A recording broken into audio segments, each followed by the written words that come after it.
two, one.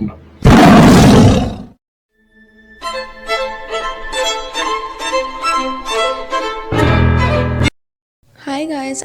Movie start होती है और हमें कुछ दोस्तों के एक ग्रुप को दिखाया जाता है जो बीच के ऊपर पार्टी कर रहे होते हैं। यहाँ पर ये लोग बहुत ज़्यादा एंजॉय कर रहे होते हैं।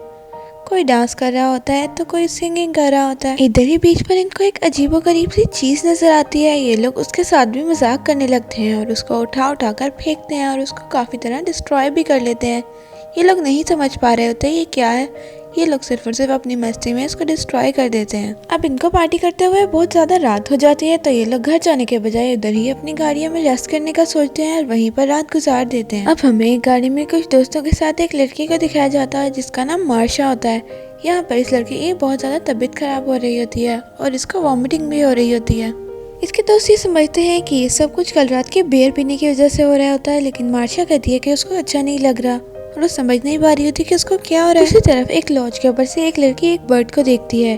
वो एक क्रो होता है। वो जैसे ही सैंड के ऊपर बैठता है वैसे तो वो नॉर्मल होता है, लेकिन सैंड उसको अपने अंदर खींचने लगती है और ऐसा लगता है कि जैसे वहाँ पर कोई दलदल है जो उसको अपने अंदर खींच रही है। तो वो लड़की इधर चीखते हुए कहती है कि कोई भी सैंड पर ना जाए। मार्शा इधर उसकी बात को इग्नोर करते हुए सैंड के ऊपर उतर जाती है और वह जैसे ही सैंड के ऊपर अपना पाँव रखती है तो कोई चीज उसको सैंड के अंदर खींचने लगती है। वो अपने हाथों से अपना पाँव पकड़कर ऊपर की तरफ खींचने लगती है। वो बहुत कोशिश करती है कि वो अपना पाँव छुड़ा ले, लेकिन वो ऐसा नहीं कर पाती और इवन की इसी कोशिश में उसका हाथ भी उसी सैंड के अंदर फंस जाता है और आहिस्ता आहिस्ता सैंड उसको अपने अंदर खींचने लगती है। उसको देखकर एक लड़का वहाँ पर उसकी हेल्प करने के लिए भागा हुआ आता है। बाकी लोग उसको रोकते हैं लेकिन वो किसी की बात नहीं सुनता और उसकी तरफ भागने लगता है और वो जैसे ही सैंड के ऊपर उतरता है वहाँ पर वो मुंह के बल गिर जाता है और वहाँ जैसे ही वो गिरता है सैंड उसको भी अपने अंदर खींचने लगती है। वो लड़का भी यहाँ अपने आप को छुड़ाने की बहुत कोशिश करता है लेकिन वो ऐसा कुछ भी नहीं कर पाता और वहीं बेबस पड़ा रहता है। सैंड आहिस्ता आहिस्ता उसको भी अपने अंदर ले रही थी और जैसे कि वो सैंड उसको खा रही हो। अब इन्हीं दोस्तों में से एक लड़का वहाँ पे गाड़ी स्टार्ट करने की कोशिश करता है ताकि वो उसकी हेल्प कर सके, लेकिन वो वहाँ पे गाड़ी भी स्टार्ट नहीं कर पाते। फिर वो उसकी तरफ रस्सी फेंकते हैं लेकिन वो इस हालत में नहीं होता कि वो रस्सी को पकड़ पाए। उसकी कंडीशन बहुत ज़्यादा ख़राब होने लगती है और देखते ही देखते सैंड उसको पूरा अपने अंदर ले जाती है और वह न जाने कहाँ सैंड के अंदर गुम हो जाता है। ये लोग बहुत ज़्यादा डर जाते हैं और अब ये लोग सोचते हैं कि यहाँ बैठने से कुछ नहीं होगा, इनको कोई ना कोई प्लान बनाना पड़ेगा। अब यहाँ एक लड़का जो ड्राइविंग सीट पर बैठा होता है, इसका नाम जोना होता है। वो दोबारा से गाड़ी स्टार्ट करने की कोशिश करता है लेकिन फिर से वो गाड़ी स्टार्ट नहीं कर पाता। अब ये लोग जानते थे कि वो यहाँ पर फंस चुके हैं। सामने हम देखते हैं ड्रम के अंदर एक बहुत ही ज्यादा मोटा इंसान फंसा हुआ होता है। वो इस ड्रम के अंदर ही सो जाता है, लेकिन जब वो सुबह उठता है तो वो उसमें फंसा होता है। उधर बाकी सब लोग उसको मना करते हैं कि तुम मत हिलो, अगर तुम हिलोगे तो तुम सैंड में गिर जाओगे और सैंड तुम्हें अपने अंदर ले लेगी। लेकिन उस मोटे इंसान की तो अक्ल भी मोटी होती है। वो उनकी कोई भी बात नहीं सुनता और वैसे ही हिलता रहता है और समझता है कि वो लोग मजाक कर रहे हैं। तब उनमें से एक लड़का उसकी तरफ देखता है और उसको चिल्ला कर बोलता है कि हमने मदद मंगाई है, वो 2 घंटे में यहाँ पर कोई ना कोई हमारी हेल्प करने के लिए आ जाएगा।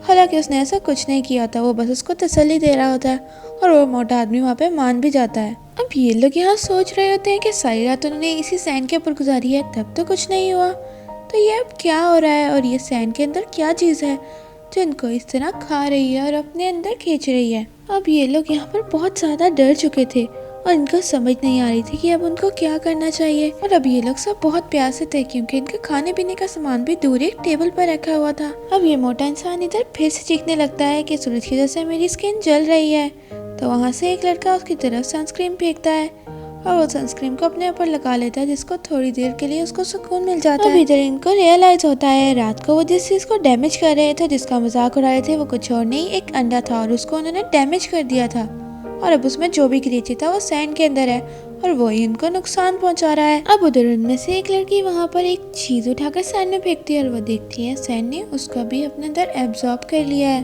अब इधर जोना कहता है कि हम लोग यहाँ पर हाथ पे हाथ रख कर नहीं बैठ सकते। तो वो डिसाइड करता है वो यहाँ से चलकर किसी तरह उधर टेबल तक पहुँचेगा और खाने का सामान लेकर आएगा।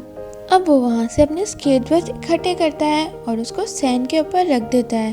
वो देखता है यहाँ पर कुछ नहीं हुआ तो वो अपने स्केट बोर्ड से चलता हुआ उस टेबल की तरफ जाने की कोशिश करता है, बट जैसे ही वो एंड पर पहुँचता है उसका पाँव वहाँ पर स्लिप हो जाता है और बोर्ड वहाँ से स्लिप होकर हट जाता है और वो उधर ही लटका रह जाता है। और इधर हम देखते हैं कि सैंड से कुछ टेंटिकल निकलकर उसकी बॉडी के अंदर घुस रहे हैं। यहाँ पर वो किसी तरह अपने आप को बचाता है और वहाँ पे टेबल पे पहुँच जाता है। अब इधर वो अपने स्नैक के बैग्स में देखता है, वहाँ पर एक बनाना नजर आता है।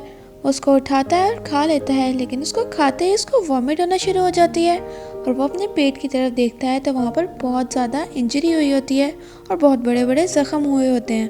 उसके बाकी सारे फ्रेंड्स उसको देखकर बहुत ज़्यादा परेशान होते हैं, जिस पर वो उनको कहता है कुछ नहीं है, मैं बिल्कुल ठीक हूँ।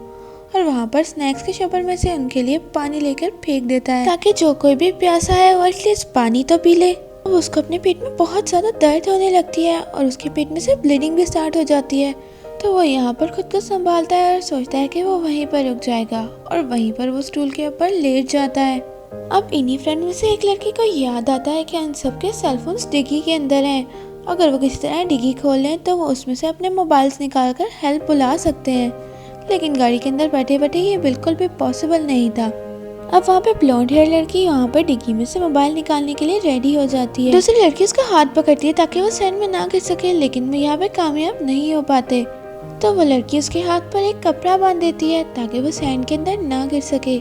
यहाँ भी वो बहुत कोशिश करती है, लेकिन वो गाड़ी की डिग्गी को नहीं खोल पाती। तब उधर लॉज में से उनकी एक फ्रेंड वहाँ पर एक स्टिक फेंकती है, जिसके सहारे वो वहाँ पर खड़ी हो जाती है और स्टेबल होकर गाड़ी की डिग्गी को खोलने के लिए कामयाब हो जाती है। अब ये लोग दूर से एक गाड़ी को आता हुआ देखते हैं तो सारे उसकी तरफ डिस्ट्रैक्ट हो जाते हैं और इसी चलते उस लड़की का हाथ डिग्गी के अंदर फंस जाता है और वो सैंड में गिरते गिरते बच जाती है और उसकी फिंगर्स उसे डिग्गी में बंद हो जाती हैं और वो लड़की दर्द से चीखने लगती है।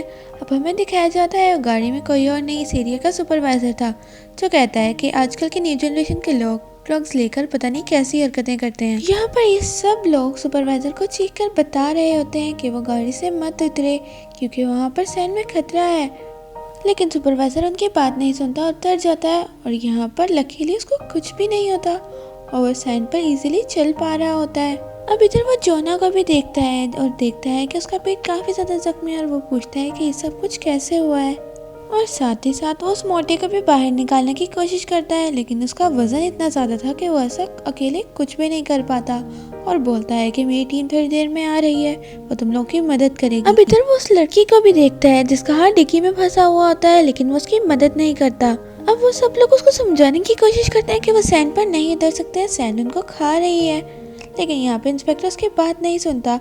यहाँ पर वो दूसरी लड़की चीखने लगती है और यहाँ पर वो इंस्पेक्टर उसकी तरफ गुस्से से आता है और कहता है क्या है साइड में, मैं भी तो यहाँ खड़ा हूँ, यहाँ पर कुछ नहीं हो रहा, ये सब तुम लोग का वहम है, और उनको फौरन नीचे आने का बोलता है। इधर ये लोग उनको उधर आने से मना कर देते हैं तो वो इंस्पेक्टर रिवॉल्वर निकालने लगता है, तभी उसकी चाबियां नीचे गिर जाती हैं। वो लोग उसको रोकते हैं कि वो चाबी उठाने के लिए नीचे सैंड में हाथ मत डाले, लेकिन वो उनकी बात नहीं सुनता और कीज उठाने के लिए नीचे झुकता है और जैसे ही उसका हाथ सैंड के ऊपर लगता है तो वो सैंड उसके हाथ को भी नीचे अपने अंदर खींचने लगती है और वो इंस्पेक्टर अपना हाथ बाहर निकालने की बहुत कोशिश करता है, लेकिन वो ऐसा नहीं कर पाता। उस पर पेपर स्प्रे भी करता है मगर कुछ नहीं होता और उसका आधा हाथ कटकर सैंड के अंदर ही रह जाता है। अब वो लड़की वहाँ पर उतर के पेपर स्प्रे उठा लेती है क्योंकि उसको लगता है वो आगे उनके किसी काम आ सकता है। अब यहाँ देखते ही देखते बाकी लोगों की तरह उस इंस्पेक्टर को भी वो सैंड अपने अंदर खींचने लगती है और उसकी पूरी बॉडी थोड़ी ही देर में पूरी की पूरी सैंड के अंदर चली जाती है। अब वहाँ ब्लैक हेयर वाली लड़की वहाँ सबको कहती है कि उस इंस्पेक्टर को पहले कुछ क्यों नहीं हुआ। तब वो लड़का उसको बोलता है कि उसके शूज बहुत ज्यादा स्ट्रॉन्ग थे और फाइबर के बने हुए थे। अब लड़का उस ब्लैक हेयर लड़की को अपनी तरफ टॉवल फेंकने को कहता है और कहता है कि मैं उस टॉवल को लपेट कर वहाँ पर आगे आ जाऊंगा। अब वो ऐसे ही करती है और उसकी तरफ टॉवल फेंकती है, लेकिन टॉवल को पकड़ते पकड़ते वो भी सैंड के अंदर गिर जाता है और देखते ही देखते बहुत सारे टेंटिकल उसकी पूरी बॉडी को कवर कर लेते हैं और उसका ब्लड अपने अंदर एब्जॉर्ब करने लगते हैं। और यहाँ इस लड़की की बहुत बुरी तरह तड़पते तड़पते बाकी सब की तरह डेथ हो जाती है और इसी तरह उसकी बॉडी को भी वो सैंड अपने अंदर ले लेती है। अब यहाँ ये लोग बहुत ज्यादा डर चुके होते हैं और चीखने चिल्लाने लगते हैं, लेकिन अब वो उसके अलावा और कुछ कर भी नहीं सकते थे। वो दूसरी लड़की वहाँ से कुछ क्रेन्स नीचे फेंकती है और उसके ऊपर चलते हुए आगे आने की कोशिश करती है और वो भी किसी ना किसी तरह उन क्रेन्स के थ्रू वहाँ गाड़ी तक पहुँच जाती है और वो गाड़ी तक पहुँचते ही फौरन उस ब्लैक बाल वाली लड़की के मुंह पर स्लैप करती है, बिकॉज ये उसी का प्लान था कि उस लड़के को वहाँ पर वो बुला रही थी। अब ये दोनों लड़कियाँ किसी तरह उस तीसरी लड़की की हेल्प करती हैं और किसी न किसी तरह उसका हाथ डिग्गी से निकाल ही लेती हैं और अब जोना की फ्रेंड उसके हाथ पर एक टॉवल लपेट देती है अब वहाँ पर हमें उस मोटे आदमी को दिखाया जाता है जो ड्रम में फंसाने की वजह से बहुत ज़्यादा तकलीफ में था और वो बहुत कोशिश करता है कि वो बाहर निकल पाए, लेकिन वो ऐसा नहीं कर पाता। इवन कि उसको ब्लीडिंग स्टार्ट हो जाती है और हम देख पाते हैं उसके ब्लड से अट्रैक्ट होते हुए कुछ टेंटिकल सैंड से निकल के उसकी तरफ आ रहे हैं। अब दूसरी तरफ हमें दिखाया जाता है कि वो तीनों लड़कियां डिसाइड करती हैं कि वो क्रेन्स लगाकर किसी तरह जोना के पास पहुंचेंगी ताकि वो उसकी हेल्प कर सकें। अब बारी बारी करके वो लोग वहाँ जाने लगती हैं। पहले तो वो ब्लैक हेड वाली लड़की चली जाती है, लेकिन वो लड़की आगे जाने से मना कर देती है जिसके हाथ पे चोट लगी हुई थी, क्योंकि उसके ब्लड से अट्रैक्ट होकर वो टेंटिकल्स फिर से आ सकते थे। इसलिए वो पहले दूसरी लड़की को जाने को कहती है। वो भी किसी तरह वहाँ तक पहुँच जाती है और एंड पे जब वो लड़की उधर आ रही होती है तो बिल्कुल एंड पर पहुंचकर वहाँ उसके ब्लड के कुछ ड्रॉप्स नीचे सैंड पर गिरते हैं, जिसकी वजह से वहाँ सैंड से फिर से टेंटिकल्स बाहर आने लगते हैं और उस लड़की की तरफ बढ़ने लगते हैं। अब बाकी लोग उसकी हेल्प करने की बहुत कोशिश करते हैं, लेकिन वो अनबैलेंस होकर सैंड के ऊपर गिर जाती है और बाकी सब की तरह भी सैंड उसको भी अपने अंदर एब्जॉर्ब कर लेती है। अब वो ब्लैक हेयर्स वाली लड़की अपने पाँव पर टॉवल बांधती है और वहाँ से भागते हुए गाड़ी की तरफ सेफली पहुँच भी जाती है। ये सब देखकर वो लोग बहुत खुश होते हैं। वो मोटा भी ये सब देखकर बहुत खुश होता है कि वो लोग कामयाब हो गए। मगर तभी कुछ बहुत बड़े बड़े टेंटिकल जो ड्रम से उसके अंदर से बाहर निकलते हैं और उस मोटे को उधर ही ड्रम के अंदर अपनी तरफ खींच लेते हैं और अभी इधर उस मोटे की भी बहुत बुरी तरह से डेथ हो जाती है। अब हम देख पाते हैं कि वो टेंटिकल्स अब बहुत ज़्यादा पावरफुल हो चुके हैं क्योंकि उसने बहुत सारे इंसानों को खा लिया है। तो वो टेंटिकल्स सीधा से उस सुपरवाइजर की गाड़ी के पास जाते हैं जहाँ पे वो ब्लैक हेड लड़की खड़ी हुई थी और वो गाड़ी को हिलाने लगते हैं।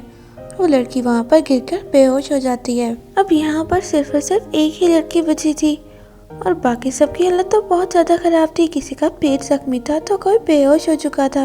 अब ऐसे ही यहाँ पर शाम हो जाती है और उसके बाद रात हो जाती है।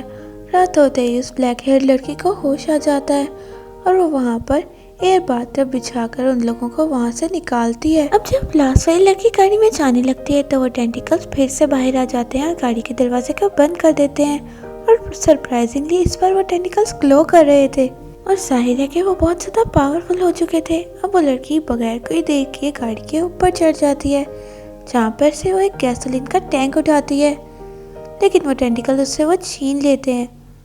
तभी वो बगैर देर किए दूसरा गैसोलीन का टैंक उठा लेती है और उसमें से सारे गैसोलीन यानी पेट्रोल को अपनी गाड़ी के चारों तरफ डाल देती है और वहाँ पर उसको आग लगा देती है। टेंटिकल्स के पूरे पेट्रोल होने की वजह से उन टेंटिकल्स को भी आग लगने लगती है और वो लड़की मौका देख के गाड़ी के अंदर चली जाती है। यहाँ पे वो टेंटिकल्स उसके गाड़ी के दरवाजे को खोलने की कोशिश करते हैं, मगर आग लग जाने की वजह से वो टेंटिकल्स वीक हो चुके थे और वो ऐसा नहीं कर पाते और वो वापस फिर से सैंड के अंदर चले जाते हैं। और ये देखकर ये लोग बहुत खुश होते हैं और सुकून की सांस लेते हैं और यहीं पर सो जाते हैं। और नेक्स्ट मॉर्निंग कोई उनकी गाड़ी की विंडो के ऊपर नॉक करता है और वो एक इंस्पेक्टर होता है। यहाँ पर ये लोग सैंड के ऊपर पाँव रख पाते हैं और देखते हैं कि यहाँ पर कुछ नहीं हो रहा। ये सब देखकर वो लोग बहुत खुश होते हैं और समझते हैं कि रात को आग लगाने की वजह से वो टेंटिकल्स और वो क्रिएचर मर चुका है। सैडली यहाँ पर जोना की भी डेथ हो चुकी होती है और हमें मूवी के लास्ट सीन में दिखाया जाता है कि वो क्रिएचर मरा नहीं है बल्कि वो समुद्र के अंदर है और वहाँ से वो शहर की तरफ जा रहा है, यानी उसका नेक्स्ट टारगेट सिटी के इंसान है। और इसी के साथ हमारी मूवी की एंडिंग हो जाती है। गाइस कैसी लगी आपको हमारी मूवी अच्छी लगी है तो प्लीज़ मूवी को लाइक कर दें और ये फुल मूवी भी आपको यूट्यूब पे मिल जाएगी। और गाइस अगर आप हमारी और भी मूवीज़ देखना चाहते हैं और आपने अभी तक हमारे चैनल को सब्सक्राइब नहीं किया तो प्लीज़ हमारे चैनल को भी सब्सक्राइब कर दें। Thank you for watching guys, Tata.